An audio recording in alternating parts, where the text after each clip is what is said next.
Empuraan cinema ഇറങ്ങി, സിനിമയ്ക്ക് വമ്പൻ വരവേൽപ്പൊക്കെ കൊടുത്തു മലയാളികളെല്ലാം. പക്ഷേ പിന്നീട് ഒരു വൈകുന്നേരമൊക്കെ ആയപ്പോൾ എമ്പുരാൻ്റെ ഈ വ്യാജ പ്രിന്റ് അത് ചോരാൻ തുടങ്ങി. ടെലഗ്രാമിലടക്കം അത് പ്രത്യക്ഷപ്പെട്ട ഒരു സാഹചര്യം വന്നു.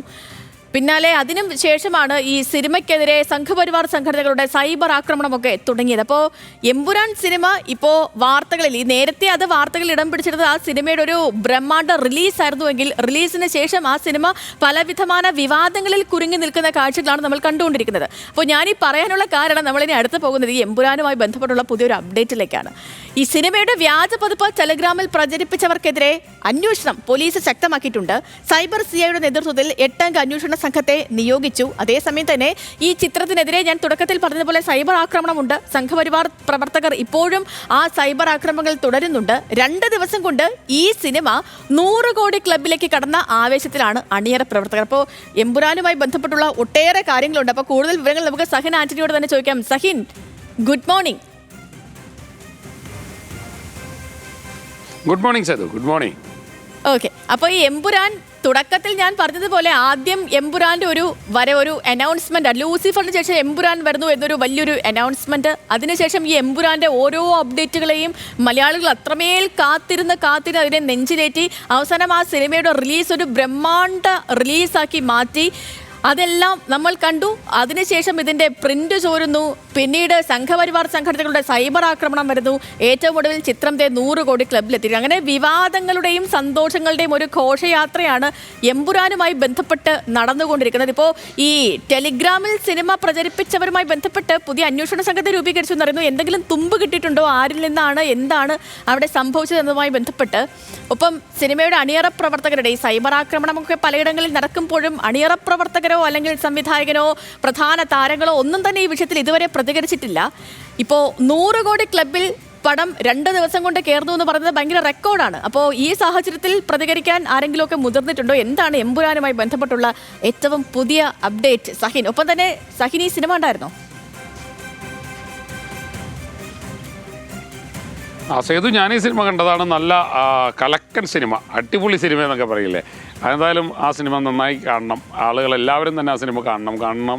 കാരണം നമുക്കൊരു പുതിയ അനുഭവമാണ് ആ സിനിമയെ സംബന്ധിച്ചിടത്തോളം. പ്രത്യേകിച്ചും രാഷ്ട്രീയം അറിയാവുന്ന ആളുകളെ അല്ലെങ്കിൽ രാഷ്ട്രീയത്തെ നോക്കിക്കാണുന്ന രാഷ്ട്രീയം പഠിക്കുന്ന വിദ്യാർത്ഥികളെയൊക്കെ സംബന്ധിച്ചിടത്തോളം ഇങ്ങനെയും ചിലതൊക്കെ ഉണ്ടായിരുന്നല്ലോ, മറക്കാൻ പാടില്ലാത്ത ചിലതൊക്കെ ഉള്ളിൻ്റെ ഉള്ളിൽ എവിടെയൊക്കെയോ തീയായി കിടക്കേണ്ടതാണല്ലോ എന്നുള്ള ഓർമ്മപ്പെടുത്തൽ കൂടിയാണ് ഈ സിനിമ എന്ന് പറയേണ്ടി വരും.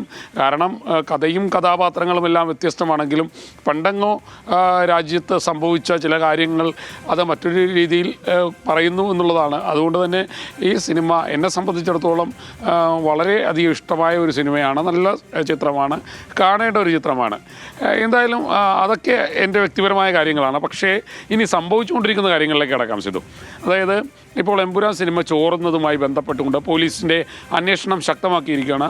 ഒരു സൈബർ സിഐയുടെ നേതൃത്വത്തിലുള്ള 8 പേരുടെ സംഘം രൂപീകരിച്ചു കഴിഞ്ഞിരിക്കുന്നു.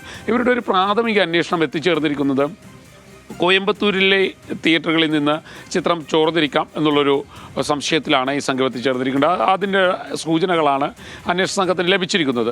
ഇതോടൊപ്പം തന്നെ നിർമ്മാതാക്കളും അവർ ചില വിവരങ്ങളൊക്കെ ശേഖരിച്ചിട്ടുണ്ട്, എത്തിക്കൽ ഹാക്കർമാരെ ഉപയോഗിച്ചുകൊണ്ട്.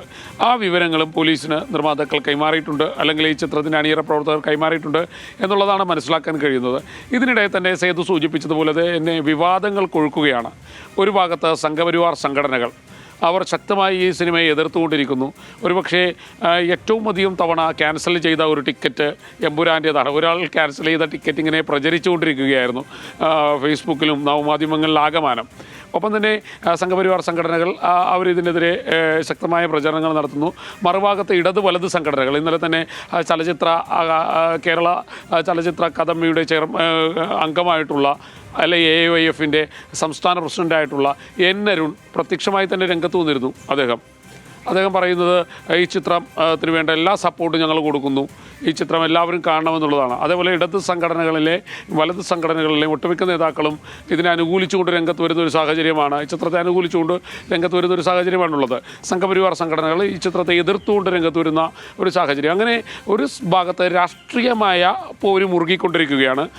അതോടൊപ്പം തന്നെ ഈ ചിത്രത്തിൻ്റെ അണിയറ പ്രവർത്തകർ ഇതുവരെ ഒന്നും ഇതിനെക്കുറിച്ച് സംസാരിച്ചിട്ടില്ല. ഒരുപക്ഷെ അത് സിനിമാക്കാരുടെ ബുദ്ധിയായിരിക്കാം, അല്ലെങ്കിൽ ആ സിനിമ ആ വിവാദം അങ്ങനെ കൊഴുക്കട്ടെ.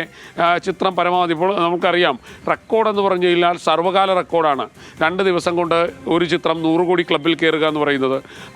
ഈ വിവാദം കൊഴുത്തത് കൊണ്ട് തന്നെ ആ ചിത്രം 100 കോടി ക്ലബ്ബിൽ കയറി. പ്രീ ബുക്കിംഗ് കാര്യമായി നടന്നുകൊണ്ടിരിക്കുന്നു. 10 ദിവസത്തെ പ്രീ ബുക്കിംഗ് ഇപ്പോൾ തന്നെ നടന്നു കഴിഞ്ഞു എന്നുള്ളതാണ് തിയേറ്റർ ഉടമകൾ എല്ലാവരും തന്നെ പറയുന്നത്. കാരണം ആ ചിത്രം കാണാൻ നിരവധി ആളുകൾ തിയേറ്ററിലേക്ക് ഒഴുകിക്കൊണ്ടിരിക്കുകയാണ്. 100 കോടി ക്ലബ്ബിൽ 2 ദിവസം കൊണ്ട് എത്തുന്നു. ഒരുപക്ഷെ 200-300 കോടി ക്ലബ്ബിലേക്ക് ഈ ചിത്രം വരാനുള്ള സാധ്യത അണിയറ പ്രവർത്തകർ കാണുന്നുണ്ട്. അതുകൊണ്ട് അവരിപ്പോൾ നിശബ്ദമാണ്. ആ നിശബ്ദത ഒരുപക്ഷെ ഈ സിനിമയ്ക്ക് ഗുണം ചെയ്യുമെന്ന് അവർ പ്രതീക്ഷിക്കുന്നുണ്ട്. അതുകൊണ്ട് തന്നെ ഇതിൻ്റെ രാഷ്ട്രീയത്തെക്കുറിച്ചോ മറ്റു ഭാഗങ്ങളെക്കുറിച്ചോ ഒന്നും തന്നെ ഇവർ പറയുന്നില്ല. ഈ സിനിമയിൽ അഭിനയിച്ച മോഹൻലാലോ പൃഥ്വിരാജോ അതുമല്ലെങ്കിൽ ഈ ചിത്രം രചനയും കഥയും തിരക്കഥയും എല്ലാം നിർവഹിച്ച മുരളി ഗോപിയോ ആരും തന്നെ സംസാരിക്കുന്നില്ല. ആന്റണി പെരുമ്പാവൂർ, ഇതിൻ്റെ പ്രൊഡ്യൂസറായിട്ടുള്ള ഗോകുലം ഗോപാലൻ, ഇവരെല്ലാവരും നിശബ്ദമായിരിക്കുകയാണ്. ഇതങ്ങോട്ട് കൊഴുക്കട്ടെ, അല്ലെങ്കിൽ ഈ വിവാദം കത്തി പടരട്ടെ എന്നുള്ളത് തന്നെയായിരിക്കാം ഒരുപക്ഷെ സിനിമയുടെ അണിയറ പ്രവർത്തകരുടെ മനസ്സിലുള്ളത്. അതല്ലെങ്കിൽ ഇതിനെക്കുറിച്ചൊന്നും സംസാരിക്കേണ്ടതില്ല എന്ന ഒരു തീരുമാനം ഓരോരുത്തരുണ്ടാകും. ഇതിനിടയിൽ സിനിമയിലെ ചില ഭാഗങ്ങൾ അത് നീക്കം ചെയ്യാനുള്ള ഒരു നീക്കം, അല്ലെങ്കിൽ ആ ഭാഗങ്ങൾ അതിൽ നിന്ന് ഒഴിവാക്കാനുള്ള ഒരു നീക്കം സംഘപരിവാർ സംഘടനകളിൽ നിന്ന് ആരംഭിച്ചു കഴിഞ്ഞിരിക്കുന്നു എന്നുള്ളതാണ് മനസ്സിലാക്കാൻ കഴിയുന്നത്. എന്തായാലും ചിത്രം ഇതുവരെയും പല ഭാഗങ്ങളും വെട്ടിമാറ്റിയിട്ടില്ല. ഒരുപക്ഷെ ഭാവിയിലേക്ക് അത്തരത്തിലുള്ള നീക്കങ്ങളൊക്കെ ഉണ്ടെങ്കിൽ എന്തായിരിക്കും എന്നുള്ള കാത്തിരുന്ന് കാണേണ്ടതാണ്. എന്തായാലും എമ്പുരാൻ സിനിമ ഇപ്പോൾ അത് വലിയ ചർച്ചയായി മാറിയിരിക്കുന്നു എന്നുള്ളതാണ്. തീർച്ചയായും സഹീൻ, എമ്പുരാന്റെ വരവും വന്നതിന് ശേഷമുള്ള കാര്യങ്ങളും ഒക്കെ വലിയ ചർച്ചാ വിഷയം തന്നെയാണ്. ഓക്കെ സഹീൻ.